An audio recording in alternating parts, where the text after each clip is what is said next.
Good morning, one and all. Today I am with the birth chart of Paramjot Singh जो है अंबाला से। ठीक है, इनका बर्थ चार्ट ये पूछना चाहते हैं कि इनका बिजनेस जो कि लॉस में चल रहा है वो कैसे क्या करें कि ये अपने फाइनेंशियल कंडीशन फाइनेंशियल स्टेटस को सुधार सकें। तो परमजोत जी आप गौर से देखिएगा और बाकी लोग भी इस कॉम्बिनेशन को समझें और अगर उन्हें भी इससे मिलती जुलती प्रॉब्लम है तो वो भी इसको इन रेमेडीज को अपनाकर अपने प्रॉब्लम से बच सकते हैं। तो देखिए जब भी अब यहाँ से देखना हम नवमान चार्ट से ही प्रिडिक्शन देखेंगे। ठीक है, तो पहले आप ये देखिए कि जुपिटर जो है it is sitting in the 6th house. Jupiter जब भी 6th हाउस में हो और इसकी जुपिटर की जो लॉर्डशिप होती है वो दो राशियों की होती है, पहला 9th की और दूसरा 12th की। तो आप ये देख सकते हैं कि जुपिटर की जो सेकंड राशि जो इसकी पहली राशि है 9 वो 8th हाउस में है और इसका दूसरी जो है वो 11th हाउस में है। तो एक तरीके से इनका जो है वो विपरीत राजयोग बना हुआ है। विपरीत राजयोग में क्या होता है कि इनको शुरू में तो थोड़ा स्ट्रगल का सामना करना पड़ेगा बट अल्टीमेटली ये विनर होंगे और ये काफी अच्छा करेंगे अपने लाइफ में। ठीक है, कैसे करेंगे उसको मैं बताती हूँ आपको। इनको कुछ रेमेडीज करनी पड़ेगी। देखिए जब जुपिटर यहाँ होता है 6th हाउस में तो जो इनकी दृष्टियां होती हैं, पहली दृष्टि तो इनकी सीधे आपकी 2nd हाउस पे जा रही है। ठीक है, दूसरी इनकी दृष्टि अगर आप देखो तो ये 12th हाउस पे जा रही है। ठीक, और इनकी तीसरी दृष्टि जो है इनके प्रोफेशन के हाउस पे जा रही है। तो ये जुपिटर की ये 3 दृष्टियां है ना, ये 3 दृष्टियां आपको किसी भी जो है स्थिति से बड़े आसानी से निकालेंगी। कैसे? देखिए जुपिटर है देवताओं के गुरु, इनको हम जुपिटर कहते हैं, है ना। तो ये जहां भी बैठते हैं और ये जहां देखते हैं, जहां बैठते हैं वहां ये अपना प्रभाव थोड़ा कम देते हैं, लेकिन जहां ये देखते हैं उस जगह को ये एक्सपैंड करते हैं, बढ़ाते हैं। ठीक है, तो अगर आप इस दृष्टि से देखिए तो जुपिटर की जो पहली दृष्टि है ये इनके 2nd हाउस में आ रही है, जो कि किसका होता है? फैमिली का, वेल्थ का, मनी का, आपके कम्युनिकेशन का, है ना, आपकी स्पीच का। कम्युनिकेशन को आप स्पीच कह सकते हैं, आपकी स्पीच का। तो इनकी वाणी बहुत अच्छी होगी, ये बहुत साधु प्रकृति के अच्छे इंसान होंगे। दूसरा, ये इनकी वेल्थ, इनका परिवार, सब कुछ, इनका कुटुंब वो अच्छा ग्रो करेगा, इनकी वेल्थ भी बहुत अच्छी ग्रो करेगी। और ऐसे लोग अगर कभी किसी भी प्रॉब्लम में फंसते हैं तो उनको जानकर उन्होंने कई बार इसको फील भी किया होगा, या अगर अभी तक नहीं किया तो आगे वो फील करेंगे जरूर कि उनको कोई दैवीय कृपा आती है जिससे कि वो उस समस्या से निकल जाते हैं। खुद गुरुदेव जैसा कोई इंसान उनकी लाइफ में आएगा जो उनको उस प्रॉब्लम से निकालेगा। ठीक है, और इसके बाद इन दृष्टि 12th हाउस में पड़ रही है। इससे क्या है कि ये इनका जो फॉरेन ट्रैवल होता है, या ये चाहे तो ये ट्रेडिंग के बिजनेस में जो एक्सपोर्ट इंपोर्ट का बिजनेस होता है वो बिजनेस भी ये कर सकते हैं। ठीक है, दूसरा इनकी जो ये प्रोफेशन का हाउस है, तो अगर ये जॉब में जाना चाहें तो उसमें भी इनकी अच्छी ग्रोथ होगी, लेकिन आपको ये देखना पड़ेगा कि ये जॉब किस तरह की करे, क्योंकि इनका कहीं ना कहीं से जो रिलेशन है वो 3rd हाउस से बनता हुआ मुझे दिख रहा है। तो वो मैं आपको बताती हूँ कैसे। देखिए जहां कहीं भी आपके कुंडली में सन का प्लेसमेंट होता है तो उस प्लेसमेंट से 9th हाउस जो होता है वो होता है आपकी जन्म का कारण, आपके बर्थ का रीजन, आपकी आत्मा को सेटिस्फेक्शन वहीं पे मिलता है। तो आप ये देखिए सन इनका 7th हाउस में है और अगर आप यहां से काउंट करना शुरू कीजिए, ठीक है, 1 2 3 4 5 6 7 8 एंड 9, तो ये आता है 3rd हाउस। 3rd हाउस से सन का कनेक्शन होना क्या बताता है कि why he has taken birth, he has taken birth इस जो 3rd हाउस है, इस हाउस के काम को करने के लिए ही इनका जन्म हुआ है। अब वो हाउस का काम क्या है? ये पहली बात तो जो इनके यंगर सिबलिंग्स होंगे उनके साथ इनको बहुत अच्छे रिलेशन बना के रखने चाहिए। दूसरा, इनको शॉर्ट ट्रैवल की जो छोटी छोटी ट्रैवलिंग होती है ना, इंटर स्टेट ट्रैवलिंग, जैसे अगर ये दिल्ली में है तो एनसीआर में ट्रैवल कर रहे हैं रोज, या मतलब इस तरीके जो एक स्टेट से दूसरे स्टेट में ट्रैवलिंग हो, ठीक है, वो इंटर स्टेट ट्रैवलिंग है। अगर ये इस तरह के किसी काम को करें कि जिससे कि इंटर स्टेट ट्रैवलिंग जिसमें इन्वॉल्व हो जाए, या फिर कम्युनिकेशन से रिलेटेड, या ये कोई फ्रेंचाइजी बिजनेस कर सकते हैं, ठीक है, या फिर आजकल सोशल मीडिया, सोशल मीडिया पे ये बहुत अच्छा कर सकते हैं अगर ये अपने फूड बिजनेस को सोशल मीडिया पे ले आए, ऑनलाइन लेके आए, उसकी वेबसाइट बनवाइए। आप ये जो सर्विस प्रोवाइडर्स होती है ना, जोमेटो, स्विगी, इन सब के थ्रू कनेक्ट हो जाइए। तो आप और जो है इसके अलावा अगर आपका फूड बिजनेस ऐसा है जो मतलब जैसे ड्राई स्नैक्स होते हैं, अगर वो उस तरह के फूड बिजनेस है तो आप उसको एक्सपोर्ट इम्पोर्ट में जा सकते हो आप उसके, या फिर आप उसको भी जैसे आप उसको भी ऑनलाइन के थ्रू सेल करने की कोशिश करिए, तो ऑनलाइन के थ्रू आपका बिजनेस बहुत अच्छा चलेगा। ठीक है। इसके अलावा अगर हम ये चेक करें कि ये जो सेकंड हाउस है इसमें बैठा है, देखिए ये राशि है नंबर 3, और इसका जो लॉर्ड होता है वो है मर्क्यूरी। ठीक है, तो मर्क्यूरी कहाँ बैठा हुआ आप देखो तो ये mercury is sitting in the 11th house. 11th house में मर्क्यूरी ये बता रहा है कि आपका जो फायदा है या आपका जो मनी है, मनी मैटर के मामले में कहाँ से आएगा, सबसे बड़ा भाई, या फिर आपका जो भी आपकी लाइफ में ऐसा कोई हो जिसको आप अपने बड़े भाई जैसा ट्रीट करते हो वो, और या फिर आपका सोशल नेटवर्किंग से आपको जबरदस्त पैसा है। ओके। इसके अलावा आप देखेंगे तो 6th का लॉर्ड है राशि नंबर 7। ये इसकी जो ओनरशिप है ये किसकी है, वीनस की। ठीक है, वीनस की जो दूसरी राशि है वो कहाँ बैठी हुई है, वो ऑलरेडी सेल्फ में बैठी हुई है। ठीक है, तो ये देखिए आपके लगन में बैठी हुई है। अगर आप इसको थोड़ा सा नीटली देखना चाहो तो देखिए, अब आप देखिए जो 6th हाउस है इसमें है राशि नंबर 7। ओके, ये है इसका जो ओनर होता है वो होता है Venus, sitting in the 6th house. Okay, इसके अलावा जो इसकी जो सेकंड ओनरशिप होती है वीनस की वो बैठी है लगन में, राशि नंबर 2। वीनस के पास दो राशियों की ओनरशिप होती है, एक होती है नंबर 2, एक होती है नंबर 7। अब आप ये देखो, इस कॉम्बिनेशन को समझने और इंटरप्रेट करने की कोशिश करो। वीनस जो है ये बैठा है पीड़ा के घर में। ठीक है, और पीड़ा कहां से मिलेगी इस जातक को, पीड़ा तो ये बताता है इसकी राशि जहां बैठी होगी वहां से इस जातक को पीड़ा मिलेगी। इस जातक को इन दो जगहों से पीड़ा मिलेगी, which is very clearly indicated. पहला तो इस जातक की जिंदगी में, इस नेटिव की जिंदगी में जितनी भी पीड़ाएं हैं वो सब खुद इनकी अपनी क्रिएट की हुई हैं। सुन के थोड़ा शॉकिंग लगेगा आपको परमजोत जी, लेकिन ये सच है। आपका अपना बिहेवियर, आपका अपना वर्ताव, आपका जो अपना नेचर है उसकी वजह से ही आपको सारी प्रॉब्लम्स आ रही हैं। आप ही अपने प्रॉब्लम्स के जड़ हो। तो आपको क्या करना है इसके लिए? अब आप कहोगे कि नहीं मैम मैं तो ऐसा कुछ भी नहीं करता, राइट?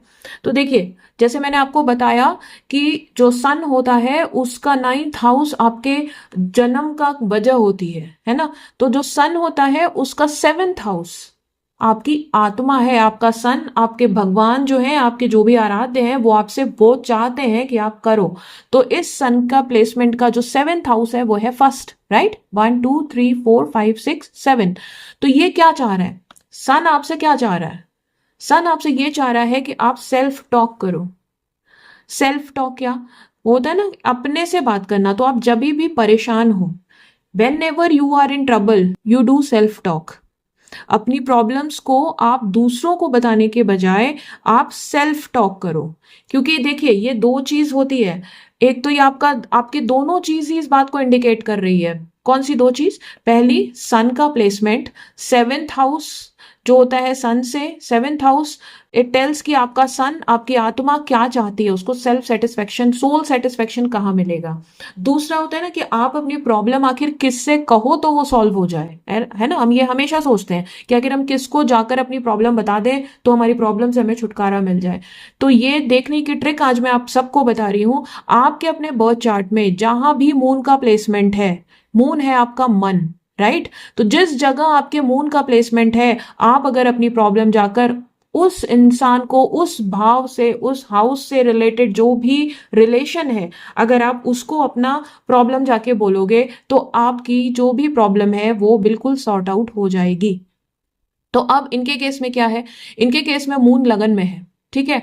और ये दो चीजें बता रही हैं कि इनको प्रॉब्लम खुद से ही कहनी चाहिए। कौन सी दो चीज? पहला तो सन का प्लेसमेंट, इससे 7th हाउस में आप जाओ तो आप नंबर 1 में ही आओगे। तो यानी सन, आपके आत्म सेटिस्फेक्शन, आपका सोल सेटिस्फेक्शन आपको तभी मिलेगा जब आप स्वयं से बातें करोगे, ठीक है, स्वयं से बातें करना कि make a habit of writing diary, और अगर डायरी नहीं लिखना तो आप अपने से कमरा बंद कर लो, सेल्फ टॉक करो, आप अपने से खुद को खुद से प्रॉब्लम बताओ, आप मेडिटेट करो, आप मेडिटेट करोगे you will get the solution. ठीक है, आप मेडिटेट करो, मेडिटेट नहीं हो पाता है, यू डू द राइटिंग, आप अपनी प्रॉब्लम्स को लिखो, you write it on the paper, but you don't read it again, you just write it on the paper and throw it, flush it out. ठीक है, आप एक पेज लो और उस पर लिखो, do not go to anyone, no one else can solve your problem because you are the reason of all the problem. आप अपने कॉम्बिनेशंस को देखो, कितना क्लियरली सब कुछ पता चल रहा है आपकी कुंडली से।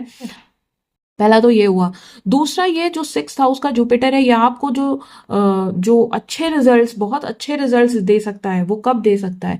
जैसे आपके जो वो होते हैं ना, गुरुद्वारे, मंदिर, गुरुद्वारा, चर्च, हर जगह होता है। आप Paramjot Singh, I think you are Sikh, तो आप अगर अपने गुरुद्वारे में जाकर, सेवा होती है ना, मैंने गुरुद्वारे में कई बार देखा है, वो जूता साफ करना, सेवाएं करना, अगर लंगर लगा है तो आप उसमें खाना सर्व कर दो, इस टाइप का जो काम, जिसके लिए आप कोई जो है ना वो नहीं ले रहे हो, कोई पैसा नहीं ले रहे हो, और आप अपनी सेवाएं दे रहे हो। क्यों मैं कह रही हूँ कि आप अपने धार्मिक स्थल पे ही जाकर ऐसा करो? क्योंकि ये जुपिटर है, जुपिटर गुरु है, गुरु इस स्पिरिचुअलिटी, गुरु रिलेटेड है आपके धार्मिक स्थान से। तो अगर धार्मिक स्थान पे आप फ्री की सेवा दोगे तो आपको बहुत बहुत बहुत जल्दी ही बहुत अच्छे परिणाम आपको दिखेंगे। ओके, इसके अलावा एक बहुत इंपॉर्टेंट चीज है, जो आपका इंटेंशन है उसको आपको बदलना पड़ेगा। देखो, ये केतु है, right? Ketu is sitting in the 2nd house.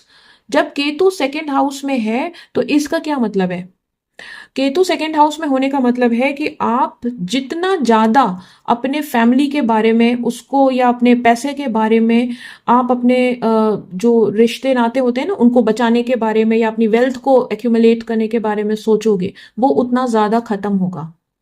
ठीक है, तो आपको क्या करना है? केतु आपसे, ये आप प्लैनेट्स की भाषा समझो, केतु ये चाहता है कि यू लीव एवरीथिंग।